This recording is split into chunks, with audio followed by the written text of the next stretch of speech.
आज मैं आपको पित्त की थैली की पथरी, जिसे हम गाल स्टोन या गाल ब्लैडर स्टोन भी कहते हैं, वो क्या होती है, उसके क्या क्या लक्षण होते हैं और क्या क्या इलाज हमारे पास मौजूद है, उसके बारे में बताऊंगा। पित्त की थैली आपके शरीर के ऊपरी दाएं हिस्से में लीवर के ठीक नीचे एक छोटा सा अंग होता है, जिसमें सामान्यतः पित्त स्टोर होता है।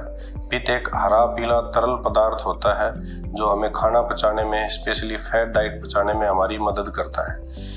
पित्त की थैली में पथरी बनना एक बहुत ही आम बीमारी है जो फीमेल्स में ज़्यादा होती है, या ऐसे लोग जिनकी उम्र 60 साल से ज़्यादा है, या ऐसे पेशेंट्स जिसमें हिमोलाइटिक डिसऑर्डर्स की बीमारी है, जिसमें आरबीसी जल्दी जल्दी टूट जाती हैं, या फीमेल्स जो लंबे समय तक ओरल कॉन्ट्रासेप्टिव पिल्स लेती हैं। ऐसे पेशेंट्स या ऐसे लोगों में पित्त की थैली में पथरी बनने की संभावना ज़्यादा रहती है।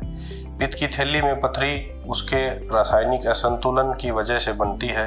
अगर आपके पित्त में कोलेस्ट्रॉल की मात्रा ज़्यादा है, या बिलिरुबिन पिगमेंट की मात्रा ज़्यादा है, या पित्त की थैली ठीक से खाली नहीं हो पा रही है, तो पित्त की थैली में पथरी जल्दी बन जाती है। बहुत से पेशेंट्स में गाल ब्लैडर स्टोन साइलेंट होते हैं, जो किसी अन्य बीमारी के लिए किए गए अल्ट्रासाउंड में दिखाई दे जाते हैं। साइलेंट स्टोन को यूजुअली ट्रीटमेंट की ज़रूरत नहीं होती है, लेकिन अगर स्टोन का साइज़ 2.5 सेंटीमीटर से 3 सेंटीमीटर है, या पेशेंट लंबे समय से टाइफाइड का कैरियर है, या आपको किडनी ट्रांसप्लांट हुआ है, या स्टोन के साथ में पोलिप है, या आपकी फैमिली हिस्ट्री है गाल ब्लैडर कैंसर की, तो उस समय साइलेंट स्टोन का इलाज भी करना ज़रूरी हो जाता है। पित्त की थैली में पथरी की वजह से आपको पेट के मध्य या ऊपरी दाएं हिस्से में दर्द हो सकता है, जो फैटी या ऑयली फूड खाने से बढ़ सकता है, लेकिन यह दर्द आपको कभी भी हो सकता है। दर्द के साथ साथ आपको तेज धड़कन का होना, तेज बुखार का आना, चमड़ी या आंखों का पीला पड़ना,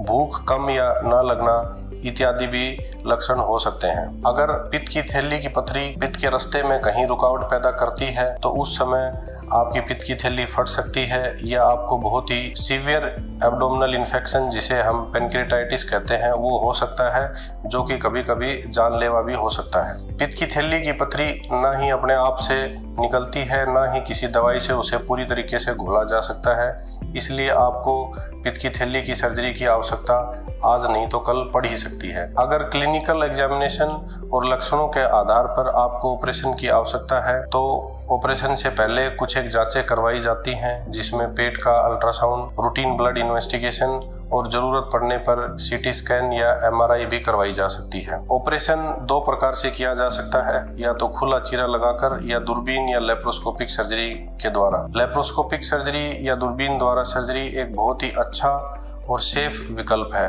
लेप्रोस्कोपिक सर्जरी से चीरा छोटा लगता है, ऑपरेशन के दौरान खून कम बहता है और अस्पताल से मरीज की जल्दी छुट्टी हो जाती है। हमारे यहाँ अपने हॉस्पिटल में हम एडवांस एनर्जी सोर्सेस जैसे हार्मोनिक स्कैल्पल और एडवांस लेप्रोस्कोपिक इंस्ट्रूमेंट से गाल ब्लैडर की सर्जरी करते हैं, जिससे पेशेंट को जल्दी छुट्टी हो जाती है, और ऑपरेशन के बाद किसी भी प्रकार का परहेज, चाहे वो खाने पीने का हो, घूमने फिरने का हो, किसी भी तरीके का काम करने का हो, वो उसकी ज़रूरत नहीं पड़ती है। मेरा गाल ब्लैडर स्टोन के पेशेंट से यही आग्रह है कि वो समय रहते इसकी जांच करवाएं, और अगर आपको इलाज या ऑपरेशन की ज़रूरत है, तो कॉम्प्लिकेशन होने से पहले इसका इलाज या ऑपरेशन करवाएं। धन्यवाद।